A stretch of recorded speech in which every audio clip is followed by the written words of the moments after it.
Imagine waking up tomorrow with nothing but your character intact. No wealth, no status, no followers. Just you, your thoughts, your responses, and your will. Would that be enough? Today, we're diving into how Stoic philosophy, a 2,000-year-old school of thought, can help you grow into the person you were meant to be, regardless of what life throws your way. Let's begin with the cornerstone of Stoic thought, the dichotomy of control. Epictetus said, "Some things are up to us and some are not. You can't control whether people like you. You can't control the economy. You can't even control your own heartbeat. But what you can control is your judgment, your actions, and your attitude. So ask yourself, am I placing my energy into what I can actually influence?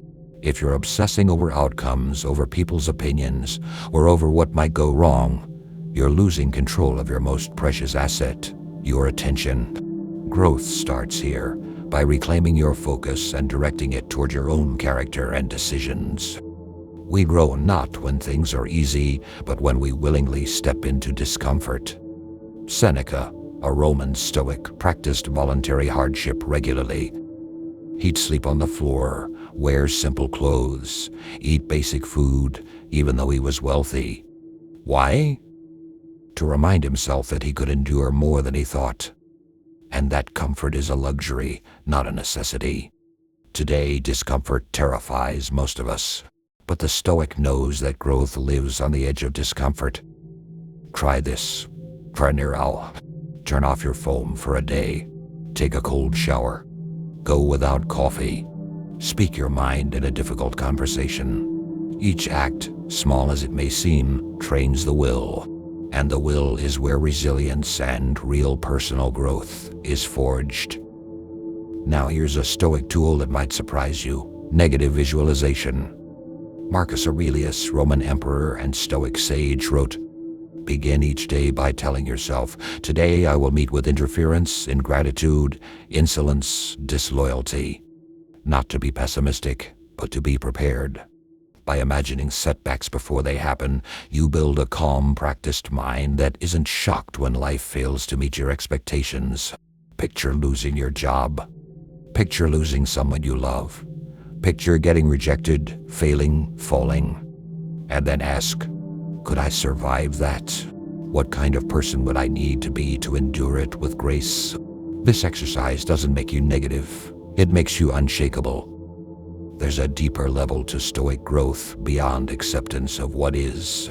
It's called amor fati, Latin for love of fate. Not just enduring what happens, but embracing it. The breakup, it taught you something. The failure, it redirected your path. The illness, it deepened your empathy. Amor fati is about saying, this is not happening to me. It's happening for me. And if you truly live this idea, every moment becomes a tool for transformation. Growth isn't just found in the sunshine. It's in the storms, the ruins, the ashes. Every night, Marcus Aurelius would write in his journal. He wasn't writing for fame. He was writing to examine himself. He asked, where did I fall short today? Where did I show strength? What can I do better tomorrow? This habit is where theory becomes practice. Take 5 minutes each evening. Reflect on your day. No filters, no lies, just honesty. Over time, this one habit will sharpen your clarity, your integrity, and your sense of who you're becoming. Because growth isn't a moment, it's a daily decision. For the Stoics, virtue was the ultimate goal, not pleasure, not power, but becoming a person of wisdom, courage, justice, and temperance. Ask yourself, what kind of person do I want to be even when no one is watching? Am I living by principle or by impulse? When you align your actions with your deepest values, you become more than just successful. You become whole. And wholeness, not applause, is the greatest form of personal growth. You don't need to move to a mountain or shave your head to be Stoic. You just need to wake up each day and choose your response.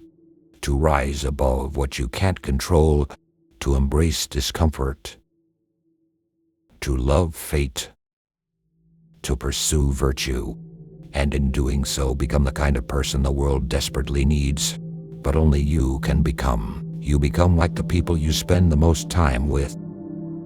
The Stoics knew this. Epictetus warned, "The key is to keep company only with people who uplift you, whose presence calls forth your best." We often think of growth as a solo journey, but you are always being shaped by the energy around you. Ask yourself, do the people around me encourage wisdom, discipline, and honesty?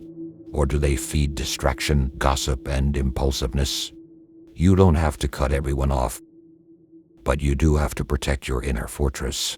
A Stoic surrounds themselves with those who live deliberately, those who choose principle over popularity, those who don't just talk, but practice. Your growth is not only internal, it's also environmental. Choose your circle like your soul depends on it, because it does.